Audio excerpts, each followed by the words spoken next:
네, 오늘 증거는 말한다에선 1998년 7월 울산에서 일어난 사건을 다시 짚어봅니다. 12살 김군은 뱃일을 떠났다가 1년 만에 돌아온 아버지와 반가운 재회를 합니다. 아버지는 아들이 먹고 싶다는 햄버거를 사주기 위해 함께 길을 나서죠. 하지만 김군에게는 약간의 장애가 있었는데요. 6살 때 교통사고를 당해 오래 걷는 게 힘들었습니다. 택시나 대중교통을 탈 법도 한데 오랜만에 만난 기쁨 때문일까요? 부자는 2km를 직접 걸어 백화점으로 향합니다. 그런데 도착한 백화점에서 요구르트를 사 마신 아들, 갑자기 아프다며 쓰러지는데요. 병원에 이송된 지 3일도 안 돼 결국 숨지고 맙니다. 이 사건이 더욱 이상한 건 이 아들이 마신 요구르트에서 살충제 성분이 나왔다는 점입니다. 대체 누가 이런 범행을 저지른 걸까요? 살충제 성분이 범인을 잡을 수 있는 결정적 증거가 됐을까요? 오늘 증거는 말한다에서 확인해 보시죠. 네, 어린 아이였습니다. 대체 누가 이렇게 끔찍한 짓을 저지른 것인지 하나하나 따져보겠습니다. 변호사님, 먼저 이 김군이 요구르트를 마셨을 때의 상황을 짚어봐야 할 것 같은데요. 수상한 점은 없었습니까? 네, 일단은 김군은 다리가 불편한데 네. 그럼에도 불구하고 2km 이제 걸어갔습니다. 백화점까지 걸어갔고 일단 음료 코너에서 딸기맛 요구르트 3개를 샀고요. 그리고 사고 나서 샌드위치를 사러 가서 이제 식료품 가게 샌드위치를 사서 딸기맛 요구르트를 한 모금 마셨습니다. 마시고 났더니 약간 맛이 이상하다 이렇게 말을 했고 그로부터 약 10분 뒤에 아예 이제 의식을 잃고 쓰러지게 돼서 응급실로 이송이 됐습니다. 다만 이 사건이 좀 이상했던 점은 백화점까지 가는 사이에 아무도 이제 접촉한 사람이 없었고요. 네. 그리고 백화점 내에서 머무른 시간이 되게 짧았거든요. 그렇기 때문에 아무런 것도 없었는데 갑자기 이런 상황이 발생했다. 너무나 일상적인 상황이었는데 그렇기 때문에 조금 의심스러운 점이 있는 것 같습니다. 이 요구르트를 마신 아이 병원으로 옮겨졌지만 결국 숨졌습니다. 그런데 변호사님, 이 김군이 마셨던 요구르트에서 살충제 성분이 나왔다면서요? 그렇죠. 이제 분석을 했죠. 국가수에서. 그 분석을 했더니 그 요구르트 마셨던 거기에서 살충제, 그러니까 농약이죠. 네. 그런 성분이 검출이 됐습니다. 그래서 당시에도 이 요구르트 살충제 성분이 검출이 됐기 때문에 혹시나 이 백화점에서 판매한 요구르트에 살충제가 들어간 것이 아닌지 누군가를 노린 범행이 아닌지 불안했을 것 같습니다. 경찰은 엄청나게 심각한 현상으로 봤었을 거예요. 불특정 다수를 노린 그러니까 이른바 무작위 다중살인이라고 얘기하는데요. 네. 이게 얼마나 무서운 거냐면 예측하지 못한 시간에 예측하지 못한 장소에서 예측하지도 못한 방법으로 아무나 죽어도 무작위 공격하는 거고 그냥 그거 갖다 놓고 아무나 먹고 죽어라 이런 얘기거든요. 이런 현상이 있다면 이 경찰은 난리 나는 거죠. 그러니까 경찰이 이거 뭐 울산 시내에 이 마구잡이로 갖다 놓은 게 아닐까. 이거 큰일 났다. 이렇게 아마 이제 걱정을 했던 것 같고요. 그러면서 이제 그러면은 그런 짓을 할 만한 사람들은 뻔하거든요. 적극적인 사회 불만층. 그 다음에 이제 특정 종교를 맹신하는 사람들 아니면 이 백화점이나 이 마트 같은데 제조업체 같은데 유감을 가진 사람들 이런 사람들로 이제 집중될 수밖에 없지 않겠습니까? 네. 아마 경찰도 당연히 그런 부분에 집약해서 이제 수사를 개시했습니다. 네.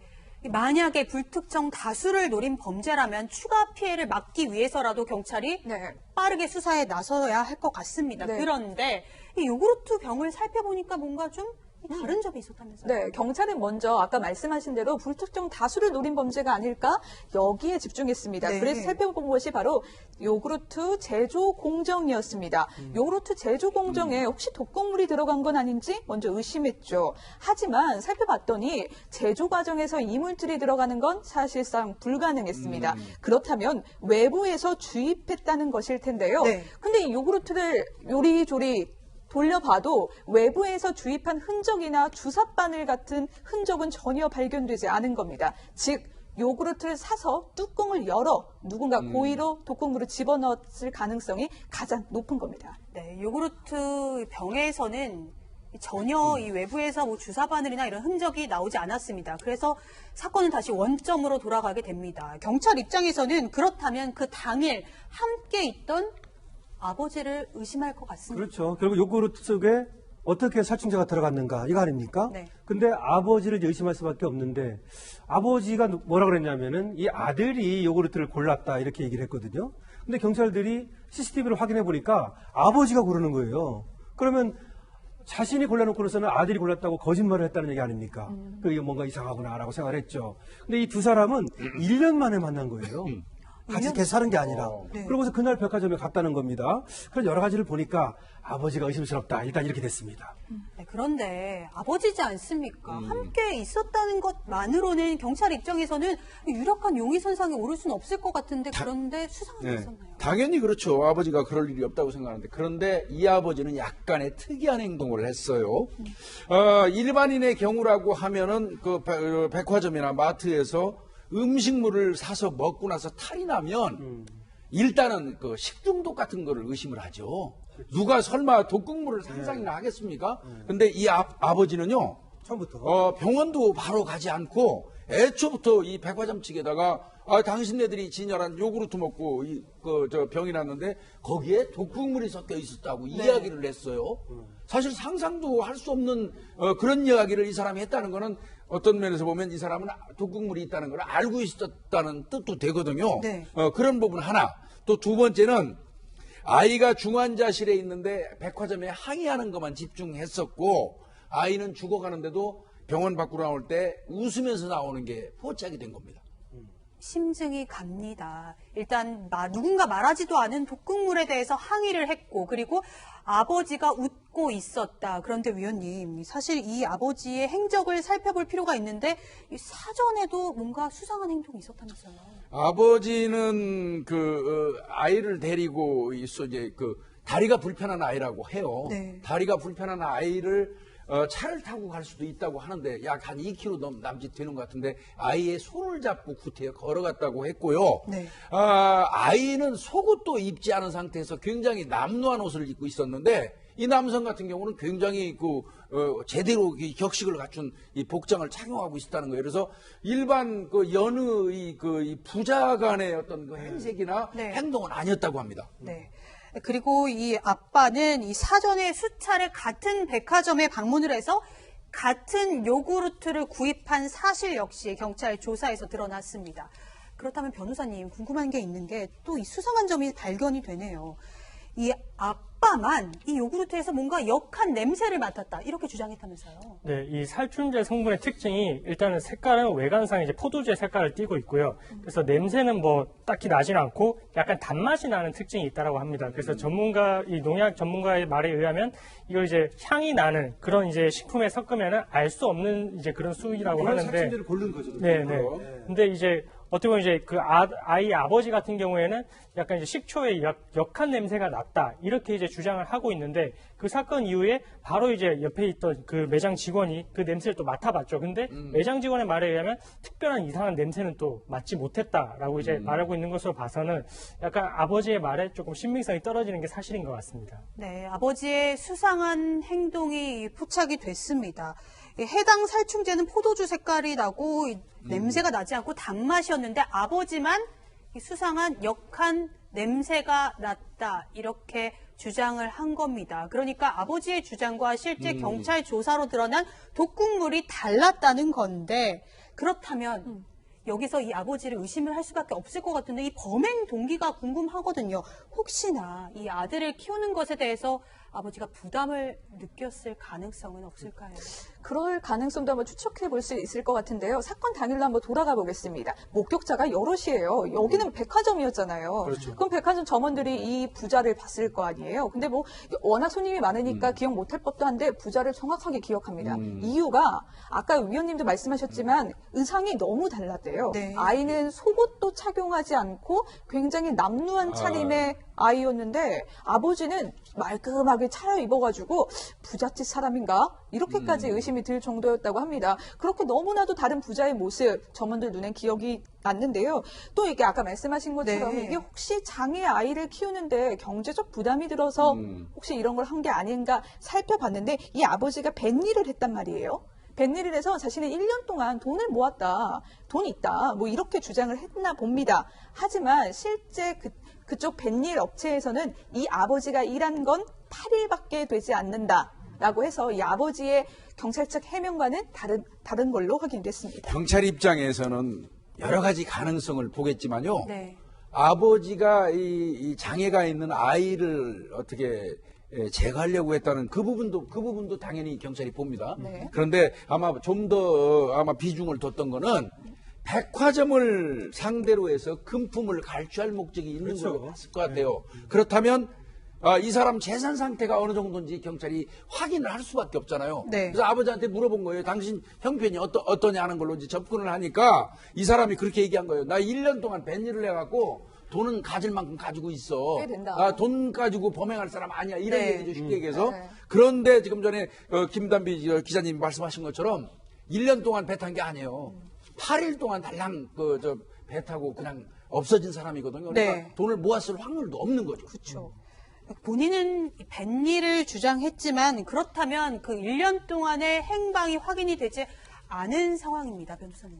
네, 그래서 지금 어쨌든 일단은 동네 사람들 사이에서도 되게 수상한 소문이 많이 네. 돌았어요. 그래서 이 아이가 6살 때 이제 교통사고를 당했을 때 그때 보험금이 나왔는데 보험금 수령을 하고도 이걸 이제 도박 기술로 이제 탕감을 했다. 이런 이제 소문이 돌기도 했고요. 그래서 1년 만에 나타난 거군요. 네. 그리고 또 아이가 또 이제 장애가 있어서 키우기 힘들어했다. 이런 이제 동네 사람들의 증언도 있는 걸로 봐서는 이 아버지의 이런 행방이 조금 행적이 좀 수상한 점이 많았던 것 같습니다. 네, 동네 사람들 사이에서 이런 소문이 떠돌았습니다. 이 아들이 6살 때 교통사고를 당한 뒤에 아버지가 보험금을 수령을 했다. 아들의 다리를 고쳐주지 않고 이 도박판에서 돈을 전부 탕진했다. 아들이 장애가 있어 키우기 힘들어했다. 이런 수상한 소문이 있었습니다. 경찰은 이제 이 소문의 실체를 확인해 봐야겠죠. 그런데 아버지가 갑자기 사라졌다면서요. 네. 그래도 아버지잖아요. 이런 안 좋은 소문이 있어도 아버지잖아요. 네. 숨진 아들의 장례를 끝까지 챙겨야겠지요. 그래서 경찰은 의심이 되지만 아들의 장례 끝까지 챙긴 뒤에 경찰 조사 받아라 이렇게 전한 모양입니다. 그런데 아버지 아들 발인 날 좀 씻고 오겠다고 한 뒤 그대로 사라졌습니다. 그대로 아들의 발인 날 사라졌습니다. 경찰은 이 장례식이 끝나면 이 경찰서로 출석하라고 아버지에게 요구를 했는데 이 아버지는 목욕탕에 다녀오겠다 하면서 발인 당일에 그대로 사라져 버린 겁니다, 위원님. 그렇다면 네. 행적을 감춘 이 유력한 용의자, 그럼 이렇게 공소시효가 끝나버리는 건 아닐지 너무 걱정되는데. 아니 결국은 2013년 이제 이 공소시효가 끝날 무렵이 다 됐어요. 경찰이 그 이후로 행방을 찾지 못한 것 같습니다. 그런데 이게 그대로 끝나버리면 공소시효가 완료돼 버리면 더 이상 이 사람을 어떻게 할 수 없잖아요. 네. 그러니까 공소시효가 끝난 게 7월입니다. 7월. 이게 7월에 끝나니까 6월에 한 달 전에 이 재조사를 들어갑니다. 네. 재조사를 들어가가지고 다시 한번 수사를 해요. 재확인하는 거죠. 제조 과정에서 독극물이 투입될 가능성이 있느냐. 이제 13년 그 상태에서 조사를 한 거죠. 그랬더니 절대 그럴 가능성은 없다. 그런데 가장 의심스러운 그 아버지는 지금 현재 없다. 네. 그리고 그 당시에 그 아버지가 경찰에서 했던 진술 그 분석을 했더니 이 사람 그 신빙성이 거의 없다. 네. 그러면 아버지가 거의 범인일 거로 추정이 되는 거죠. 그래서 공소시효 하루 전에 살인 혐의로 다시 기소를 합니다. 예, 재기소한 거죠. 그래서 2013년 7월 17일 날 네. 재기소를 했고요. 기소한 상태에서도 검거를 못했으니까 그 경우에는 어떻게 하죠? 기소 중지를 한 겁니다. 지금 기소 중지 상태에 있는 겁니다. 그러니까 경찰이 다시 수사를 했더니 이 아버지의 진술에 신빙성이 떨어진다, 이런 결과를 바탕으로 아주 극적으로 잠적 15분 만에 공소시효를 앞두고 살인죄로 기소가 됐습니다. 하지만 변호사님, 여전히 잡히지 않았고 또 재판도 진행되고 있지 않죠. 예, 지금 의원님 말씀하신 대로 어쨌든 2013년에 두 가지죠. 네. 그러니까 제조 과정에서는 독극물이 들어갈 가능성이 없다는 거 하나. 그다음에 당시 아버지의 진술의 신빙성을 판단해가지고 아버지가 범인이라고 본 거죠. 그러니까 이제 공소시효가 완성되기 전에 전격적으로 이제 기소를 했는데요. 신병을 확보를 못했잖아요. 네. 그래서 결과적으로 이제 재판은 진행되지 못하고 있습니다. 그러니까 지금 어디 있는지도 모르죠, 이 아버지가. 네. 그래서 아버지를 또 지금 빨리 검거를 해서 재판을 해야 되는 그런 과제가 남아 있는 것이죠. 그러니까 결국 이 사건을 소개해드리는 지금까지도 잡지 못한 겁니다. 네. 위원님, 정말 오랜 기간 네. 범인을 잡고 또 추적해 오지 않으셨습니까? 네. 도대체 어디에 있는 걸까요? 이 수사는 약간 아쉬운 점이 있어요. 거의 아버지를 범인으로 봤을 겁니다. 그 당시 네. 수사진은. 그렇다면 장례식을 치르고 이제 오도록 해서 수사를 하려고 했겠지만 그러면 좀 감시가 붙었어야 돼요. 장례식까지는 좀 네. 시간을 주려고 했던 네, 거죠. 네. 그래도 장례식 하고 있는 동안에 이 사람의 동향을 경찰이 좀 파악하고 신병을 확보하는 상태로 있다가 했었으면 좋았을 건데. 네. 부평도 같이 갈 수 있는 거 아니에요? 그럼요. 근데 그런 부분이 좀 아쉬운 부분이에요. 그걸 뭐 강요할 수는 없고 법적 네. 의무는 없지만 아쉽다는 얘기고요. 이 아버지는요, 가끔 아마 뭐 시골 깊숙한 곳에 살고 있다. 뭐 도사로 살고 네, 있다. 그러니까. 뭐 이러면서 시골 시장을 왔다 갔다 한다는 이런 말이 들리긴 했답니다. 네. 그러니까 목격자가 있는 거예요. 그 다음에 또 어떤 사람들은 뭐 뱃일을 하면서 바다에 있다 이런 얘기가 있다니까 네. 이 사람이 은둔했을 가능성이 있는 곳은 산과 바다예요. 네. 경찰이 집중적으로 수사했으면 좋겠습니다. 그래서 여러분의 제보가 간절합니다. 혹시 사건에 대해 알고 계신 분이 있다면 이 아래 연락처로 혹은 사건 상황실로 꼭 연락 부탁드립니다. 지금까지 증거는 말한다였습니다. 저희는 60초 후에 돌아옵니다.